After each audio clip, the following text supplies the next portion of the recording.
thank you all, now over 900, soon 1,000 of you. Thanks for joining. We are well aware, and you're certainly showing that this is a critical question. UNFI is a critical partner for all of us. Again, we're so grateful, John, that you could take this time with us. Let me just say a word about the overall series for everybody before we go right to the topic. The Hirshberg Entrepreneurship Institute was created over 20 years ago, really to help natural and organic companies grow and do better. And whether you have a finance or marketing or positioning or e-com or any other business type problem, our goal, and by that I say I have a vast number of wonderful allies and colleagues who've given generously to the Institute over the years. Bob Burke has never missed a single one. We're here to try to be responsive to you, which is exactly why today's seminar is happening. I also want to mention, and I'll get to this at the end, I want to remind you that we do have a 2-day Entrepreneurship Institute on May 7th and 8th. This will be virtual. It will be online. Normally it's held in Boulder. If you go to hirshberginstitute.com, you will see an incredible array of panelists and resource people who will be there. The program is loaded with opportunities to present your finance case, your cash flow challenges, your positioning, branding, marketing. Many of you are shifting rapidly to increase e-com.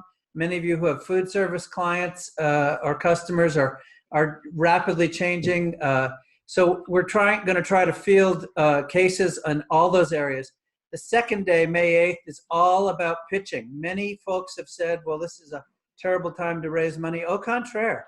There's a lot of cash around, especially in our space. There's an awful lot of trial going on in the Better For You space. And so we have opportunities for 14 different companies to pitch to over 35 investors who are going to be with us on that day. The only catch in all of this is that if you want to submit a case or a pitch, you've got to do it this week because we need time to get samples out to our folks since it's all going to be virtual. So check out hirshberginstitute.com. And again, check out the rest of the webinars that we're going to be doing. One last general announcement. In addition to our series of Tales from the Trenches presenters, we also have another similar webinars today with senior executives at NCG, Infra, and KHE joining us on the 29th of the month, that Wednesday. So please sign up for that. Okay, let's get to today's business. John Raiche has been a longtime friend of mine and a longtime ally for many of us. He's going to say a bit about his own background at UNFI and as we get into the issues. But John has worn countless hats there. He's the Executive VP of Supply Services today, but again, like many of us, gray hairs, and I got a hell of a lot more gray than you do, John. He's worn many, many hats. Bob Burke was, I think probably everybody knows here, began his career in the natural space at Stonyfield. He was our key sales and marketing lead for our first 12 years. And since then has built quite an extraordinary career being an ally and resource person for, I think it's fair to say, hundreds of organic and natural companies. And so we're going to do some tag teaming today, but Bob is going to, as I say, moderate and lead the Q&A. And the way this is going to work is, Bob, I'm going to turn it to Bob in just half a sec. John's going to give a sort of an overview of the world as he's seeing it. And then, as I said, we're going to take your questions and answers. So please use that Q&A function. And with that, Bob, welcome and thank you for being here. The floor is yours. Thanks. Hi, everyone. I'm Bob Burke from Natural Products Consulting. As Gary said, we'd like to welcome John Raiche, our special guest, UNFI's Executive Vice President of Supplier Services. Our main focus today is going to be questions and concerns around navigating the distribution and retail environment during the COVID pandemic. We'll touch a bit on promotional programs and options around them, consumer demand trends experienced to date and expected in the near future, best practices for suppliers in addressing the demand surge, and how best to engage distributors during this time, and much more. As a friendly reminder, UNFI is a public company, so we need to be respectful of that in terms of where we go with some of the questions. And regarding questions, I'm sure there's going to be a lot of them, but we're going to prioritize the ones related to COVID-19 environment, and then we'll try to get to the others with time permitting. One of the things we put up in the chat window is UNFI has a terrific supplier support site, so urge everyone to go there if they're not familiar with that. And as Gary said, we'll start with an overview from John, but before we do, for everyone out there in Zoom land who has not met John, maybe you can share a little bit about your background. Thanks, Bob. Good afternoon, everyone. I'm John Raiche from UNFI. And first of all, I want to thank you for your time today, for being part of this. I promise I'll try to make it as productive as possible for you. To give you a little bit of background, I first came into this industry about 30 years ago in a predecessor company of UNFI, a company called Cornucopia Natural Foods in Coventry, Rhode Island, that sort of morphed into UNFI over the years.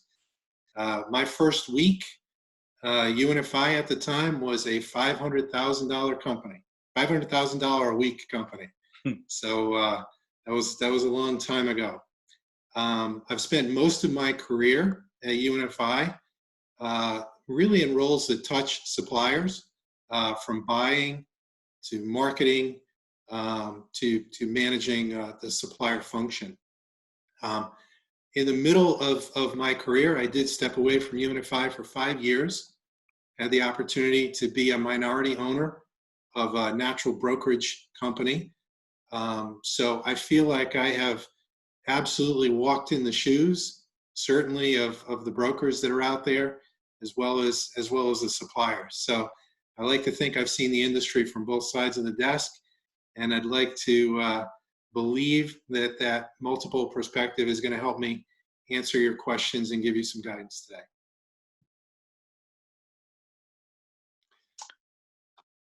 Go ahead. Were you going to go into your overview, John? Sure, I can do that, Bob. Situation? Absolutely.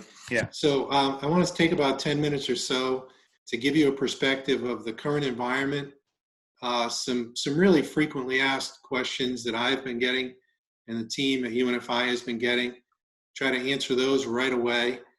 And then we can migrate to a Q&A for all the topics that you want to talk more about or the topics I haven't touched upon.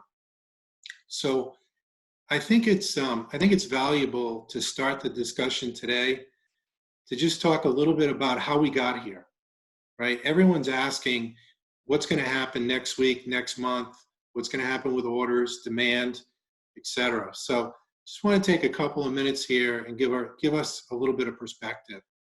So going back to the beginning of March, when this current environment really kicked in, the talk at that time was about pantry loading. It was all about consumers hitting retail very quickly. And I want to tell you an interesting point. UNFI is a company that sells both in natural and conventional today, as you're probably aware. We saw demand dramatically increase in natural at least a week and a half before it hit conventional. I'm not exactly sure why. But in this pantry loading environment, people were talking about how are we going to get through the next few weeks when we get back to normal? What's going to happen to demand? Demand probably is going to go down as people need to work through, the supplies that they stocked up on. That hasn't happened, right? Today, we've really realized that there's been a fundamental shift in consumption. So much of the consumption of the products that we manufacture and we sell have migrated from away from home to in-home. Before this environment, over 50% of consumer food dollars were spent outside the home. And that clearly is not the case today. And when we think about what the future holds, right, we need to understand how we're coming through this. And I think that the big point to be made is we are not going to change back to old demand, old habits, basically an old environment overnight, and perhaps never, okay? So it's important to understand that. I read an interesting article a week or so ago in a business journal. There was a survey of frequent business travelers, and the question was, will you be comfortable getting on a plane 6 months after the restrictions of today are lifted? And more than 50% of business travelers said no. They would not be comfortable getting on a plane in 6 months. So it's important to think about the future that way. It's also important to think about how different categories are going to be affected. And that's the way at UNFI we're trying to get through the current time, thinking about what that future holds for us. I'll give you some examples that sort of underscore this point. Hygiene products, things like sanitizers, wipes, and disinfectants. We believe there's going to be a new normal of demand. It's going to be much greater than it was pre-COVID because consumers are going to use those products differently, right? The consumer's product, their habits will have changed, and that will affect sales of those products. Think about in-home meal prep, okay, the ingredients. We believe that there's going to be a fundamental and long-term shift there as consumers sort of reboot to fewer away from home food dollars. And just one last example for you. We have certainly seen a complete shutdown when it comes to bulk, salad bars, hot bars, and things like that at retail. And in thinking through this, we believe that categories that have high human touch at retail for preparation or potential exposure to consumer touch at retail may be fundamentally altered going forward. We're not sure what bulk holds going forward. So that's just a quick intro, and now we can get right into the meat of the matter. So one of the most critical questions that I'm asked with regularity is, what are action steps that suppliers can intelligently take today? The first recommendation I have for you is really think through how you can support keeping retail shelves stocked today and through the midterm. So what do I mean by that? Think through the product breadth that you offer. Think through the ingredient, the strength of the ingredient supply behind your products. Think through the strength of the packaging supply that you have, your ability to secure line time, production time, if you use co-packers, right? And understand the demand shifts that have happened. And we can help you with that. Your supplier manager is a good resource to give you as deep an understanding as we can of what we're seeing with demand for your product. But my recommendation to you is, if you need to skinny down your product mix, that's a reasonable thing to do. We're seeing it pretty much across the board. As an example, a mid-size CPG company in conventional that you would all know the brand name if I told it to you. They are reducing their SKU count to UNFI from 100 items to 4. Okay. Now those 4 items are top sellers. They believe that they will represent this brand well. They believe that they will meet, those 4 products will meet the vast majority of consumer demand that's out there. And they believe they're going to be much more efficient and productive in making 4 SKUs instead of 100. Okay. So resize your offering to align with what you can best support. The other real key recommendation I have for you is communication, okay? I understand people want to hear more from UNFI. That's why I'm here. UNFI wants to hear more from you as well. We want to understand what you're going through. We want to understand what we can do to help. And this goes right down to the nitty-gritty, okay? One of the most crucial issues that UNFI is dealing with today is what we lovingly refer to as receiving no-shows, okay? So we have receiving appointments to bring product into our distribution centers. Those receiving slots are capped, right? They're not just, hey, call and we give everybody a receiving appointment. We know the staff, or we believe we know the staff that we're going to have each day of the week.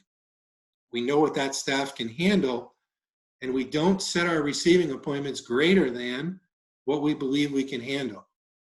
In some of our distribution centers, yesterday, for example, the amount of no-shows on receiving appointments hit 50%, okay? That's a missed opportunity for everybody. And I understand that it's difficult in these times to have perfect information. So one of the tools that's been offered here, a link to UNFI, is basically a hotline. So we have stood up a unique email. The email is supplierpandemicplanning@unfi.com. That email is staffed almost round the clock. And it's staffed by folks that can deal with really time-sensitive issues. So if you have a receiving appointment tomorrow that tonight you learn you can't keep, let us know. If you find out tonight that the purchase order you confirmed with UNFI with an 80% fill rate is only going to have a 40% fill rate, and UNFI is going to pick that product up on Friday, send us a note, okay? That's going to help all of us to be as efficient and effective as possible. You can also ask basically any questions you have. The folks that are staffing this hotline have the ability to get to every single functional area within the organization and to help you get answers, okay? So I want to jump now into what UNFI is doing. So how are we changing in this environment?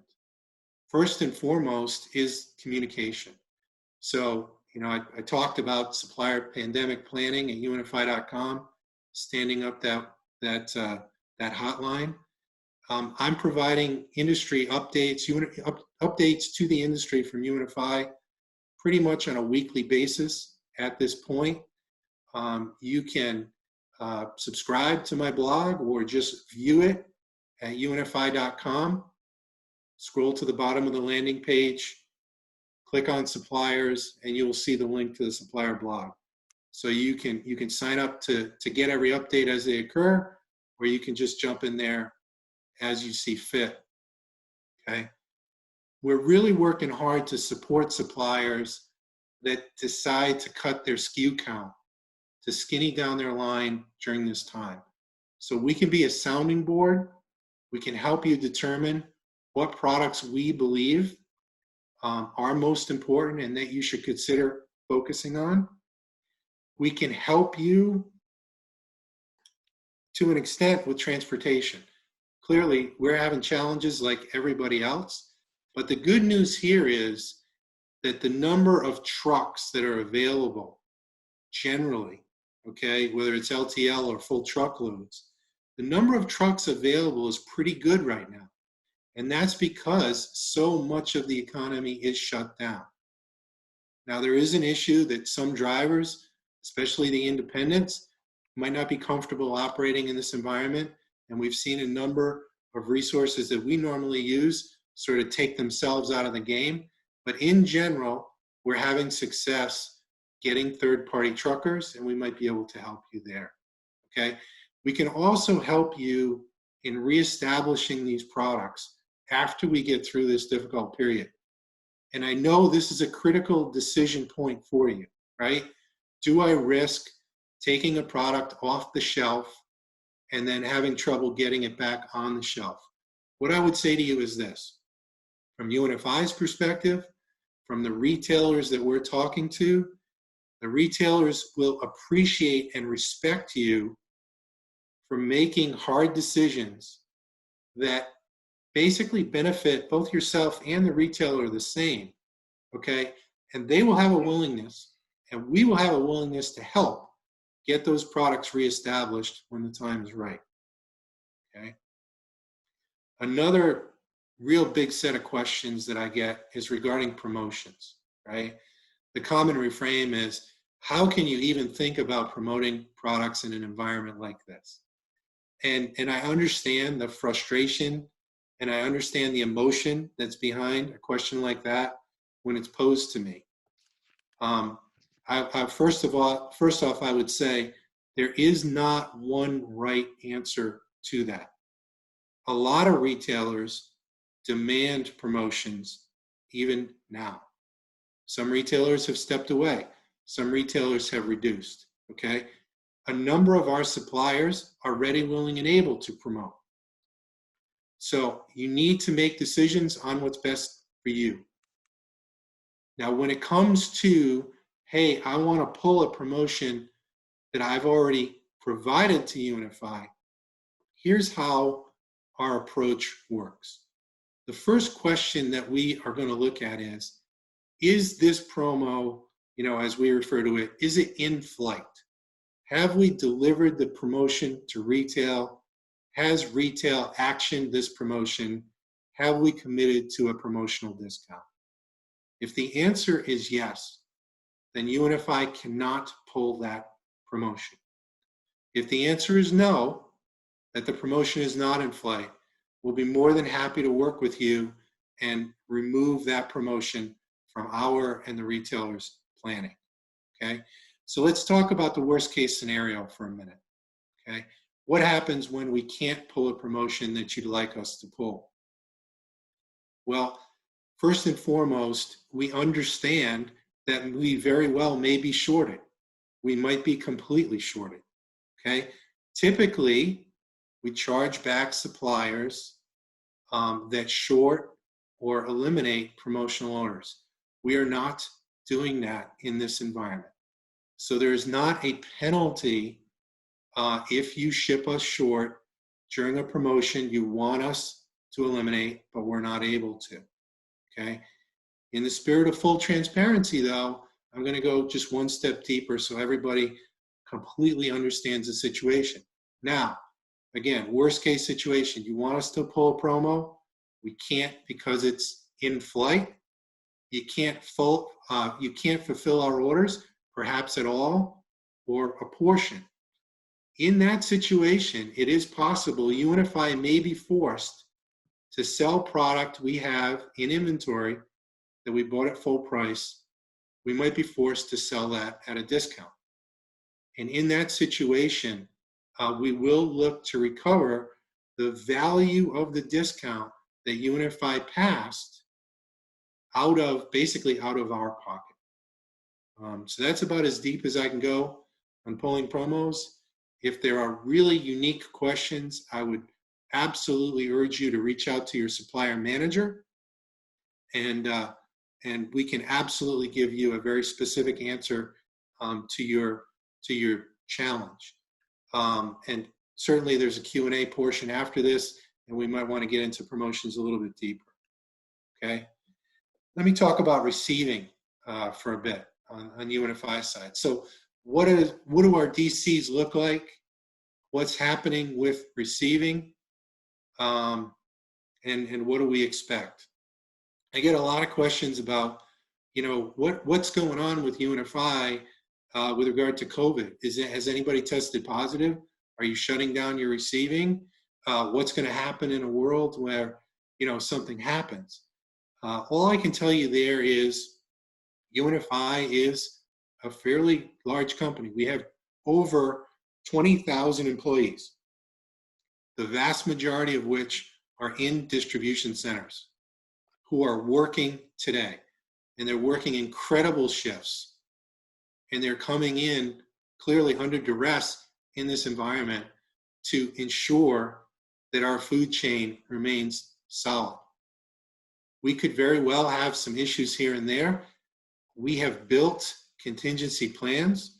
We have the ability to migrate product from one DC to another DC. We have the ability to migrate deliveries to certain stores from one DC to another. UNFI has 60 distribution centers, so we've got a lot of options. So we believe we're as prepared as possible. Receiving is open. However, we have experienced some hiccups, and we have refused some deliveries that had receiving appointments because our staffing wasn't able to handle that situation at that particular moment. So that I ask that you be patient with us as much as possible. And again, we'll do everything we can to work with you. But we certainly expect that we're going to have some workarounds as we go through this. The next area that I want to touch upon is price changes.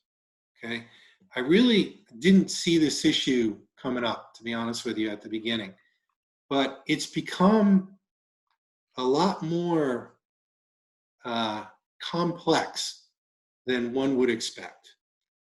So here's the general guidance. If you can put off changing your pricing in this environment, put it off, okay? It's as simple as that. Retailers have no appetite for doing work in this environment that they believe isn't required to be done in this environment. So retailers don't want to hear about price changes on their shelves. Unfortunately, they don't want to talk about new products, okay? They don't want to talk about new marketing programs. They don't want to spend a lot of time with a sales rep. I'm probably not telling you anything you're not aware of already, okay? But I want to go one step deeper with price changes. I suggest that you become aware of what I call a real patchwork approach to price gouging laws at the state level.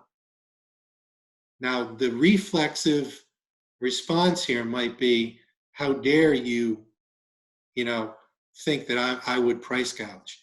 And what I have to tell you is, this is way more nuanced than what you might expect, okay?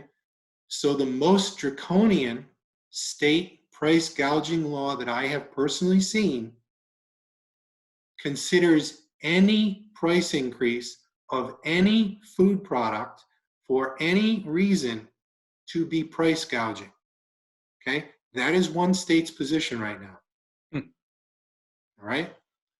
Most states follow the approach, I think that I would use California as an example.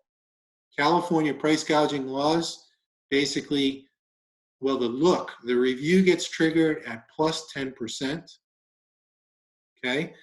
And at plus 10%, the state may very well come and knock on your door and say, you need to prove to us, Mr. or Ms. Supplier or manufacturer, that you have really good reasons for increasing your price by 10% or more. And California's law right now runs through September, okay? So some of the laws drop off at the end of April. Some of the laws go into the fall. Some of the laws use this 10%, and some of the laws use 0.1% as the trigger, okay? So it's just some friendly advice. Make sure you understand the environment that you're working in. I've not spoken to a supplier yet who had that knowledge before we talked, okay? Let me jump into, what I'm calling, maybe the rumors. What am I hearing about, what's on the street, and what's the chatter about UNFI, and, what are the big talk points? One of those is, what's UNFI doing with creating purchase orders now? What's the approach? I hear, UNFI is ordering like crazy. They're just gonna blow out their warehouses and they're going to come to the supplier community in a few months and say, hey, take all this product back. That's a fair concern. And I can tell you this, the basic answer is we're ordering what we think we need. We absolutely do not have a crystal ball, okay? Retailers don't call us and say, hey, UNFI, we're thinking of ordering this next week or next month. It's not how it works, okay? And we also are very well aware that the orders we're getting from retail do not reflect actual demand, okay? It's just human nature. Let's take the extreme example. Let's say we're delivering to a retailer 5 days a week and a particular portion of their set is empty. They're going to order everything they need on Monday, everything they need for maybe a week or 2 weeks. And if they don't get it Monday night, they're going to order it again Tuesday. And if they don't get it Tuesday night, they're going to order it again Wednesday. Okay? We understand that that demand coming at us is not a one-for-one. Okay? We're trying to be as intelligent as we can. Are we concerned about what happens when this all ends? Of course we are. Of course we are. And we're trying to do as much as we can to think through that intelligently. We're looking category by category saying, do we think this category is going to drop off quickly? Do we think there's going to be a new normal in this category, either high or low? And what I would say is this, I would close by saying this, we're certainly open to hearing from you. And we're certainly open to hearing, what you believe is going to happen with your brand specifically. So we're doing the best we can, but every order we place today is placed in good faith with the belief that the demand is absolutely there. Okay? All right. So John, we are hearing from everybody. We've got about 60 questions so far. I've been trying to scan them and put them into buckets if possible. And one common theme is, how is UNFI prioritizing? In other words, when you have a fixed amount of truck and warehouse capacity and way outsized demand, how are you prioritizing either brands or categories? And are larger companies being favored more than smaller companies? Are shelf stable, staple type items being prioritized more than perishable? Is there a rhyme or reason to how things are being sorted and prioritized these days? Mm-hmm. Yeah, that's a really good question. Let's take how we're fulfilling orders first, and then we can go to the inbound, receiving appointments and pickups and those things. So how are we prioritizing what product gets shipped in this environment to retail? We went through a period at the end of March, was really the zenith of this, where the demand from retail was just incredibly greater than anything we could handle in our distribution centers.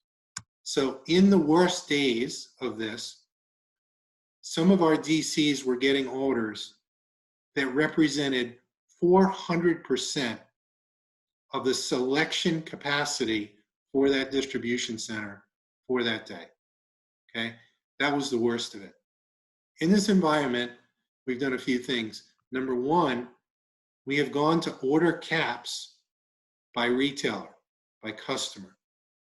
And pretty much the answer to this question is the retailer has decided what's most important to them. Okay, that's pretty much the main answer. Now, in some situations, we had to, we call it order smoothing, reduce the orders even from there in certain situations.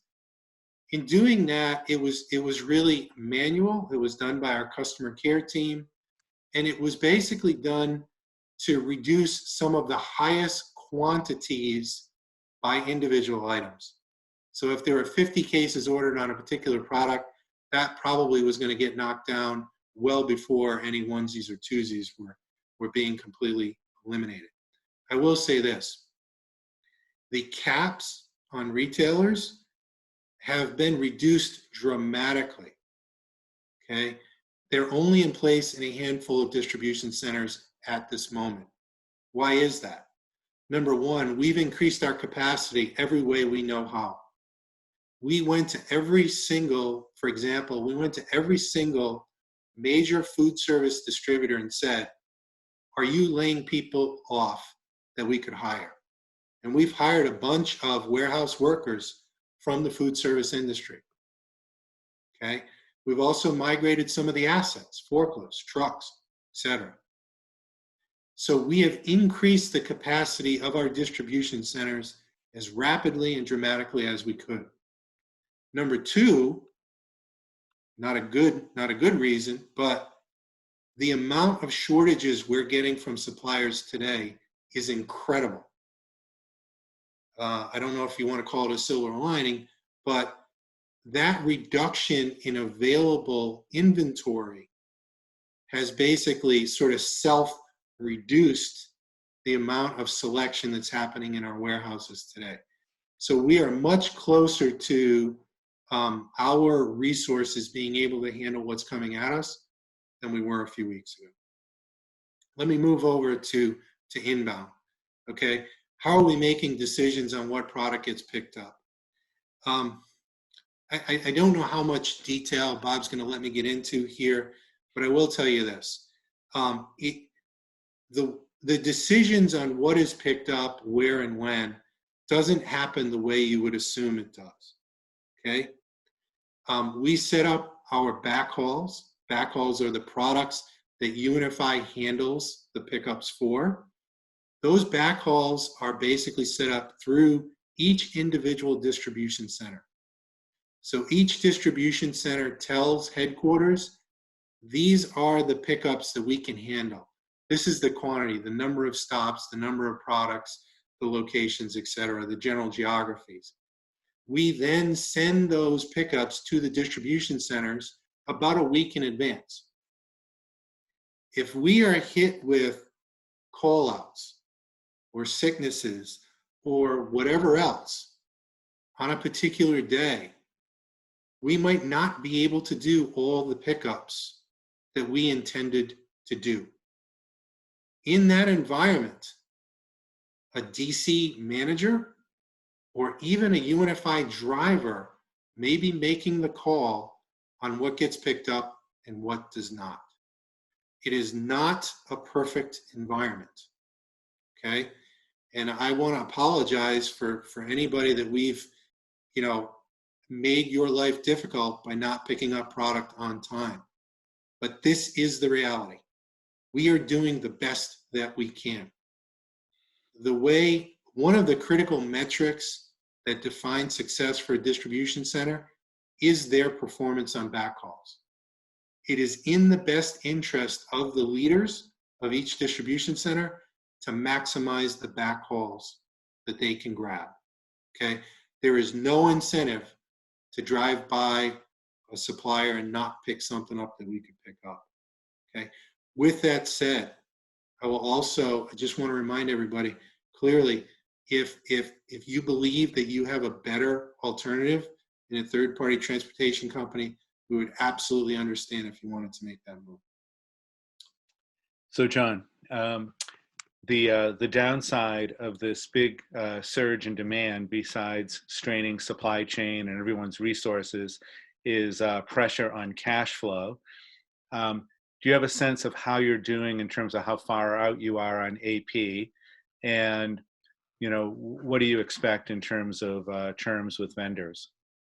So my understanding is that we're keeping up with everything and the payments are going out on time as planned. I would like to take this opportunity to give everybody a caveat here. We have no intention of slowing down payments to suppliers. That doesn't make any sense. No sense at all. When suppliers are deciding which distributors get product, it would make no sense for any distributor to say, I'm not going to pay you or I'm not going to pay you on time. With that said, I hope you understand all of our accounting folks have moved from an office environment to work from home. It's not as productive. It's not as efficient. That's number one. Number two, we have never had more invoices to pay in our history than today, right? So the workload is incredible and the people are working from home. So all I would say is have a little bit of patience with us. There is no intention to slow payment to you down. Great. Any changes that you've implemented so far as a result of COVID-19 might be permanent after this pandemic is over? Boy, that's a really hard question to answer. I think that we've made so many decisions. It seems like thousands of decisions over the last month that we never thought we were going to have to make. And every decision is made, is this in the best interest of our customers?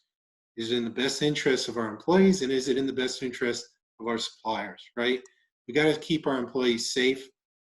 Clearly, we got to deliver to retail the best we can. And we've got to be reasonable with the supplier community. We understand that.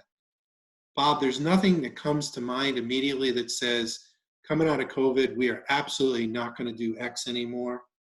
So no, nothing really comes to mind immediately. Another question is, are you seeing any drop-off in demand for more premium products? Either specialty gourmet, maybe some organic categories, but certainly higher price point items. Yeah, we absolutely saw a very significant drop in demand for, if you want to call it luxury or premium items. Absolutely saw a drop in demand through most of March. The syndicated data that I'm reading leads me to believe, in analyzing what's happened in other countries that are quote unquote ahead of us, Italy, South Korea, Japan, etc., is that in the later stages of sheltering in place, staying at home, that luxury items get a boost. So we believe that we're going to see that. We are absolutely not turning our back on premium items or specialty items at this time. The service levels from, if you want to say gourmet suppliers right now, is very bad. And I think a lot of them are being impacted by, receiving product from overseas, importing ports, other countries that were affected before us that have had an impact. But those service levels coming into us are they're lower than what we've ever seen. In this environment where, again, a lot of people are just struggling to keep up, has anything changed in terms of processing turnover orders from the stores? Yeah, so we have changed our policy slightly. We will and are accepting turnover orders. We are just asking suppliers and brokers for a minimum of 72 hours to execute. Previously, our turnaround time was shorter than that, but we do need extra time given the, what's on our customer service team's desks right now. Okay. And John, I heard what you said earlier about if people are aware of, either shortages or other things, to give your team as much notice as possible so they can plan accordingly. But we're getting a lot of questions about shortage fees given, sort of unprecedented demand. Can you say anything more about just overall policy on those right now? So again, we have no intention to charge shortage fees on purchase orders. Where that comes into play at all is in promotions, and I did try to cover that as deeply as I possibly could.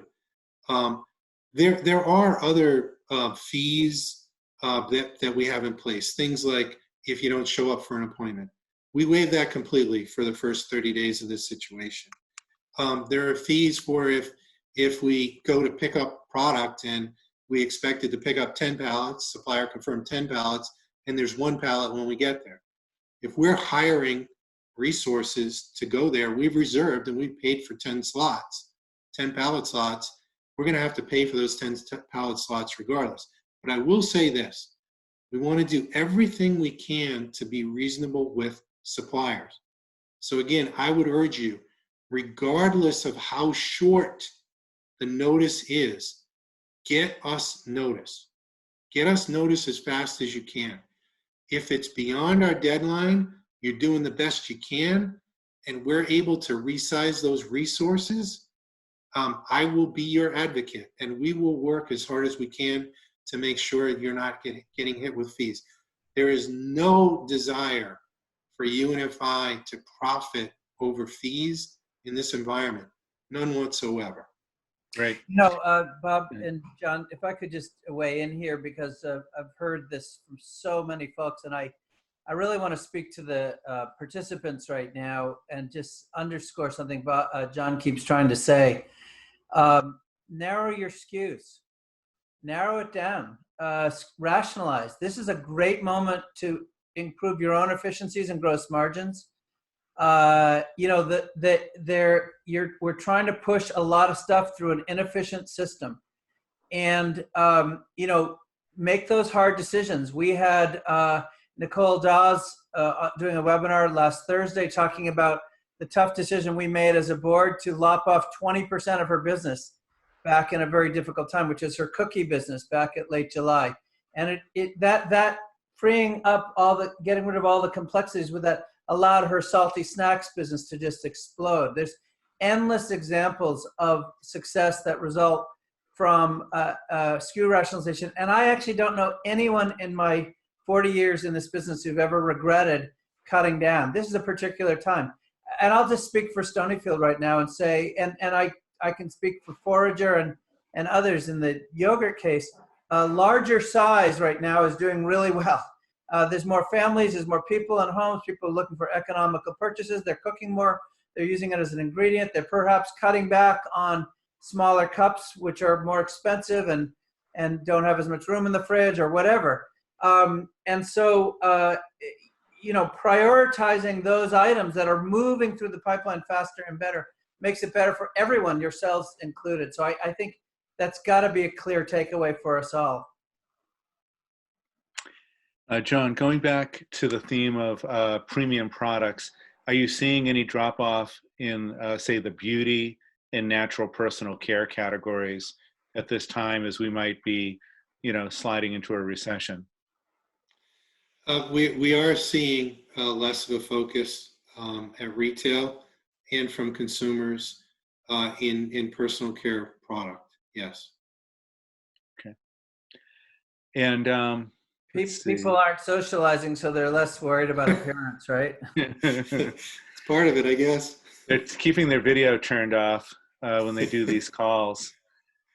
I'm looking for themes that we haven't touched on that are still consistent with COVID-19.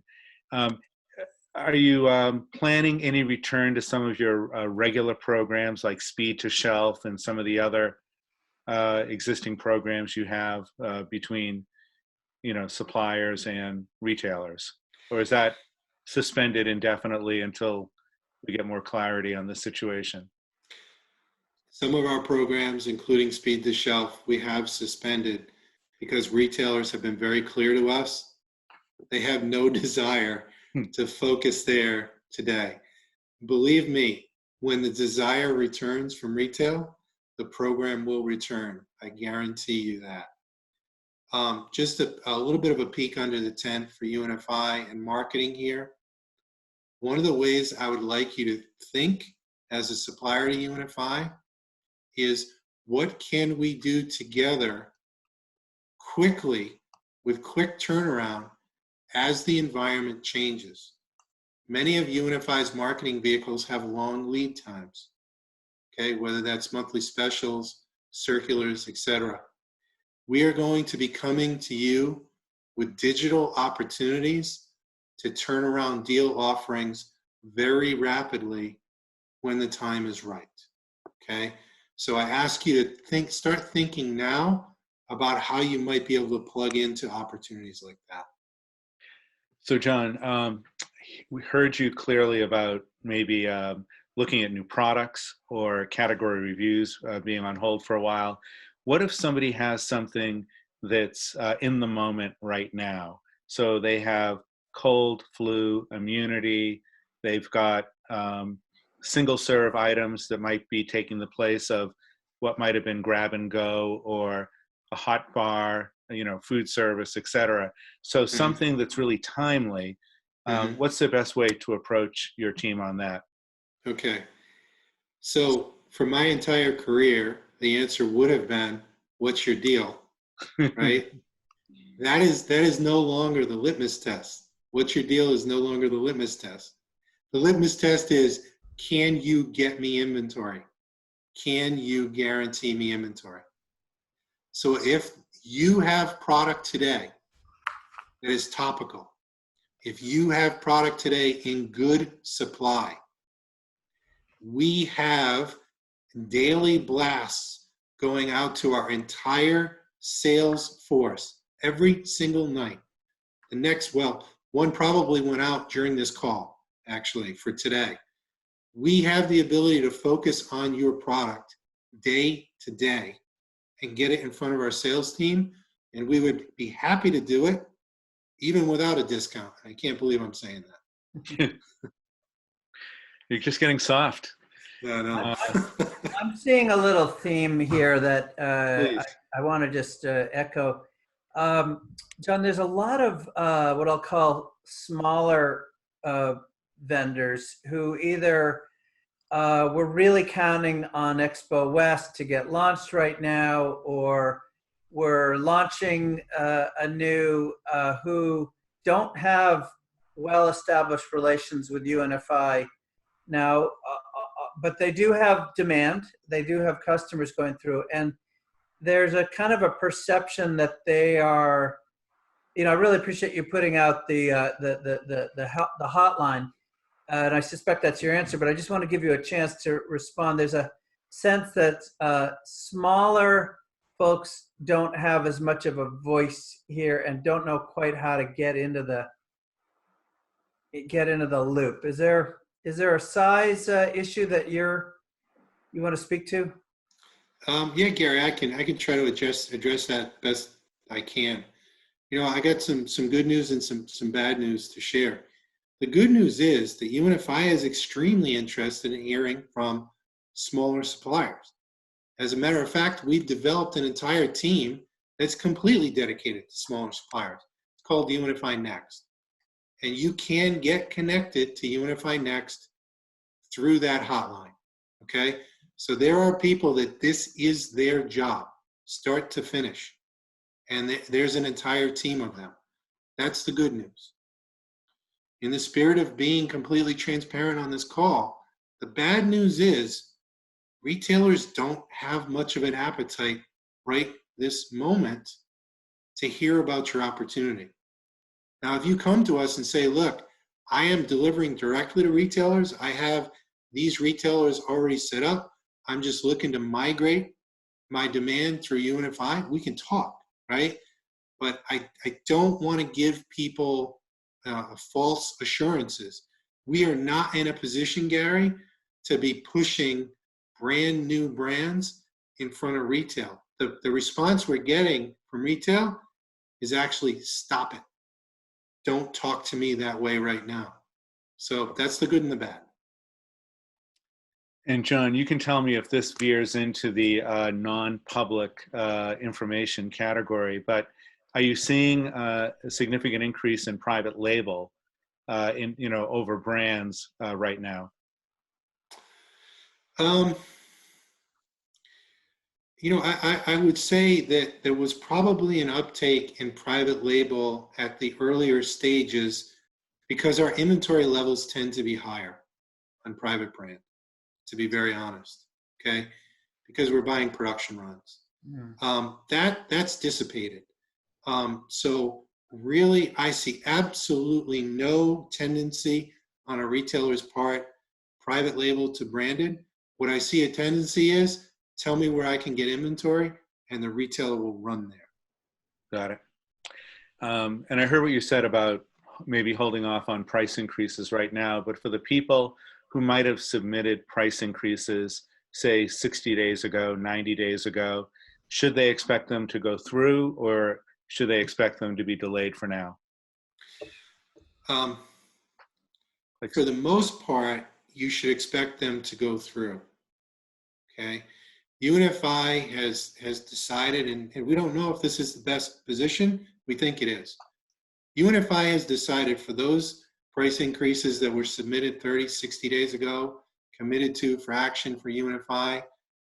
Look, if you're increasing the price of your hand sanitizer by 15% and you sent that in 60 days ago, we're probably going to give you a call and say, we highly recommend that you rethink this. And if the answer is no, UNFI, we're going to move forward with the price increase. We are going to require a document from you that explains the rationale for the increase that we can show to the authorities when they knock on our door. And they are knocking on our door right now. Okay, so that's real world. Quick comment, a couple questions on refrigerated and frozen, whether short shelf life refrigerated or frozen should beware of anything. Not really, Gary. I mean, those products are in high demand. Mm-hmm. You know, you mentioned large sizes of yogurts. We can't keep them in stock. Yeah. Absolutely, right? Large sizes of milk alternatives, large sizes of milk, right? Frozen, you have so much there that's easy meal prep, right? And again, we are seeing, from our vantage point, we're seeing the pizzas that are made in store. We're seeing consumers walk by them and buy frozen pizzas instead. Yeah. Okay. So our belief is that dairy and frozen is an incredible opportunity for increased sales. The problem is supply, right? So if you have those products and you can guarantee a strong stream of product to us, we would like nothing more than to put your products up in bright lights to our sales team. You know, you touched on this a little bit before about the challenges of forecasting in a crazy environment like this. But on the supplier side, there's a lot of anxiety about either, getting that call 2 months later to come pick up obsolete inventory, et cetera. Can you give a little more insight on how you're doing that forecasting, beyond just orders coming in from retailers? How much art, how much science, how much of it is computer generated, how much of it is, someone reviewing those orders that go out to suppliers? Yeah. So again, let me give you a peek behind the scenes there, and let me share a few numbers with you. The UNFI procurement team manages approximately 300,000 products from approximately 8,000 suppliers to approximately 40,000 retailers in 60 distribution centers. Okay? So our system is built first and foremost on highly advanced analytics and automation. The system is built to kick out what it views as exceptions. And clearly we are doing as much manual review as we possibly can in this environment. I would be lying if I told you that every purchase order for every product and every line is reviewed by a human being. We simply can't do that. And I would offer you this. If you have a concern about how UNFI is approaching ordering for your product, reach out to your supplier manager and have a discussion. Here's the absolute backstop. This is where I put the stake in the ground to support and protect suppliers. If you see orders coming in from UNFI that you think are incredibly inappropriate, reach out to us, okay? And believe me, I understand. A lot of times our procurement team will say, that's what the numbers say, that's what I'm ordering, okay? I get that, all right? But here's where we can give you a backstock. If we're ordering 1,000 cases of your product and you call your supplier manager and say, there is absolutely no way in the world you should be ordering more than 500, you need to rethink this, UNFI. And we come back to you and say, we've taken a look at it and we're still going to order 1,000 cases. The commitment to you is, if anything happens to that last 500, you're not going to be on the hook for it. And that's the best I can offer you. That's fair. That's good. Do you have any insight on either the number of retailers or the likelihood of them executing resets, say, after June going forward? Or is it still too early to tell in terms of what's going on in the world right now? Yeah, I think we all believe, from week to week, Bob, we all have in our heads this date we think everything's going to flip. And at least speaking for myself, every single time I make that assumption, I'm dead wrong. So we're not in a position. I would tell you this. I would absolutely not plan on resets in June. I think that's way too early. If it was me, I might be banking on September, maybe. Okay. But that's just a guess. And are you surprised by any upticks in specific categories? So we're all familiar with, toilet paper, bottled water, staples, immunity products, things like that. But are there any other categories that have really surged that might be unexpected? Yeah. So, talk about categories that suppliers have been running away from in the last few years. Cereal, soup, right? Soup in cans. Here's a headline. We can't keep soup on the shelf. Okay? Soup in cans. We can't keep it on the shelf. All right? Ramen. We've been informed by our major ramen suppliers that there is no more ramen left in the supply chain. Wow. Okay? And they're out a month or a month and a half.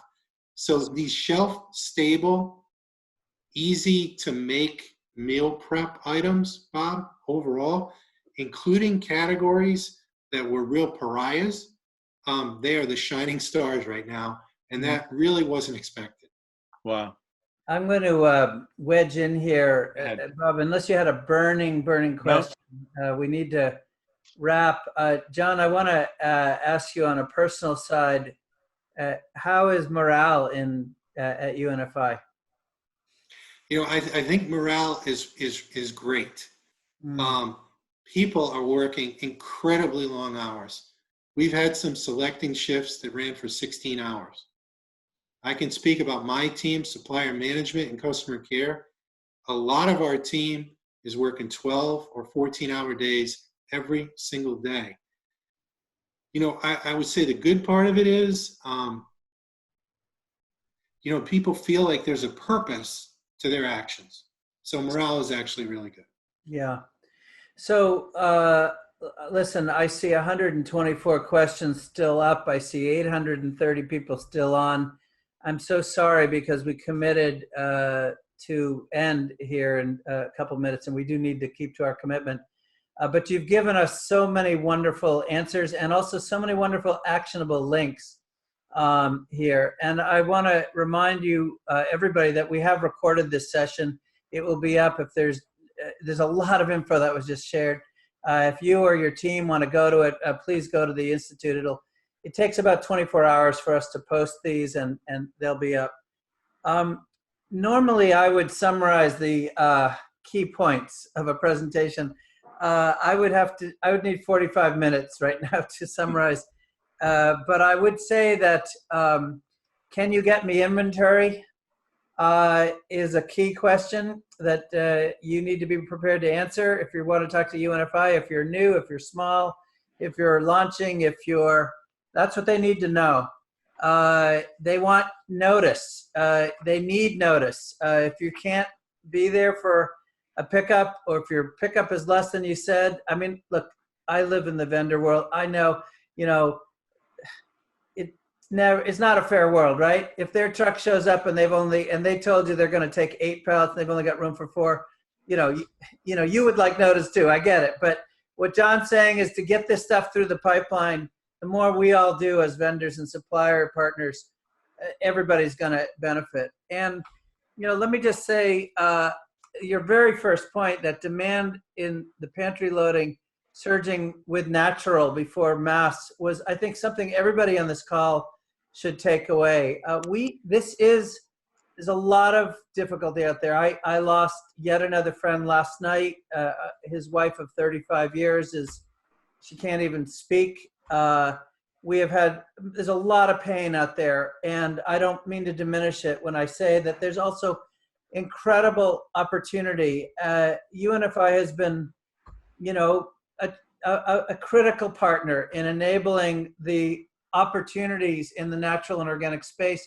They are people too. They are people, like John just said, working 14 hours a day and dealing with sickness and dealing with inefficiency and so forth. And sure, it's always easy to point the fingers for our problems at somebody else, but I do really think this over communication on your part is serving a real purpose here, and I do appreciate it.